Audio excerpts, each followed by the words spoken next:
Hey everybody. Well, it's a beautiful day. It's what is it? October 7th. Anyway, lovely day here. I think it's going to be 80. So, I thought I'd just check in and say hi to everybody. Nothing much has changed around here. There's Margot. Margot, say hi. She's on a rope because I wasn't sure where I wanted to put the invisible fence. And you know, before I had them put the fence in the ground and all that, I wanted to make sure what worked and think about it and all that kind of stuff. So they're going to install that this weekend. So she's going to be confined to some area here in the backyard, you know, probably, you know, down around behind the fence and all that sort of stuff, just because I don't want to have to be wary of dog poop in the entire yard. But you know, nothing's changed inside. You know, the movers have the furniture's still where the movers left it, and there's boxes everywhere. It's just really crazy times for us.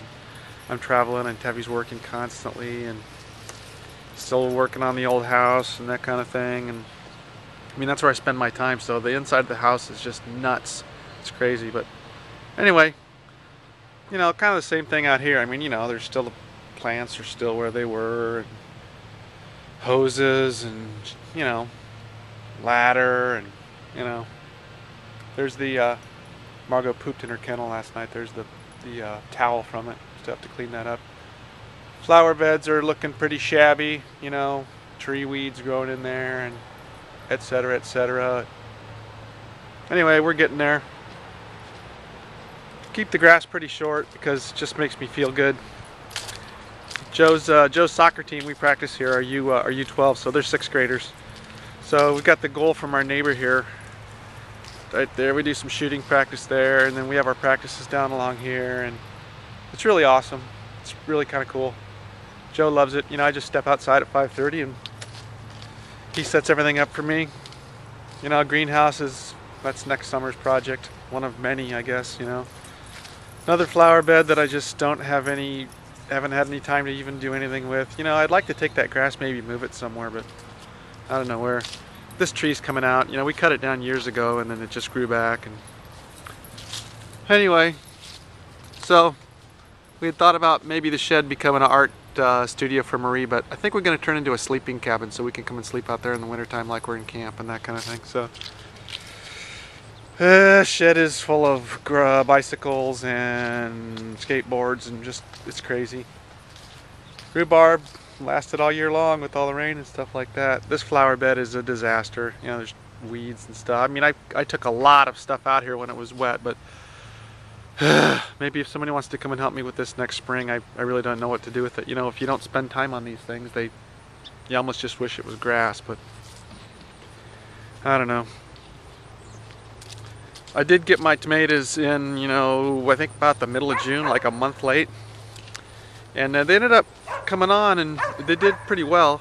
I still have tomatoes on here. In fact, I ate a couple yesterday for lunch. There's one on there and a few down there. These are down here aromas, and there are millions of aroma. I didn't even know they were down here, but they're just down in the grass. There's millions of aroma tomatoes down in there. There's just dozens of them. I need to pick them and eat them or something. I don't know. I think I'm going to have Marty D. Decker come and plow again because tomatoes just don't seem to grow here. I think we need to loosen up the ground. So I'm going to get him out here maybe in a week or so. Do that. There's Aldo's garden. It has long since left the scene. My peppers, I kind of got them in on time, and they were pretty weedy all summer long, but I did get them weeded once and then the weeds never came back. So they are absolutely loaded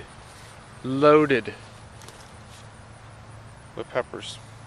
So, you know, I think sometimes this happens and then you end up pulling them up. They never get any peppers, and then all of a sudden they get millions of them, but they never turn red and you're pulling them up green. But I love green peppers. You know, I just love to put them in everything. So I'll be happy either way, whatever works. Went out to look for some nuscas last night, but we didn't get out until after dark, and that didn't go so well. The one surviving purple raspberry tree, I propagated a lot of the branches. So just dug them in, and hopefully they have rooted, and we'll transplant them next spring. One of these things actually gave me a late season crop. of raspberries. What do we got? Oh yeah. Oh man, that is good. I'll leave the rest of them for the kids. But you know, so I should be able to get a good crop of the old purples growing one of these days. Probably 2 years. This the Golden Delicious, obviously I'm taking the lower branches off this winter, but you know, these apples, they all just have this stuff on them, like this.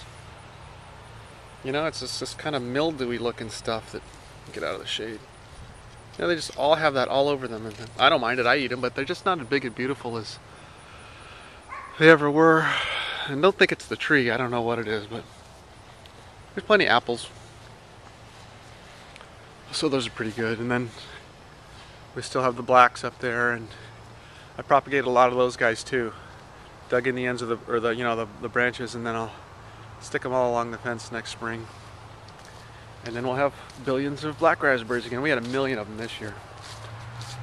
The roof on the barn needs, the south side roof needs to be reshingled. I'll get that next year. And then grapes are looking okay, and I got a little bit further with this project to get them up high.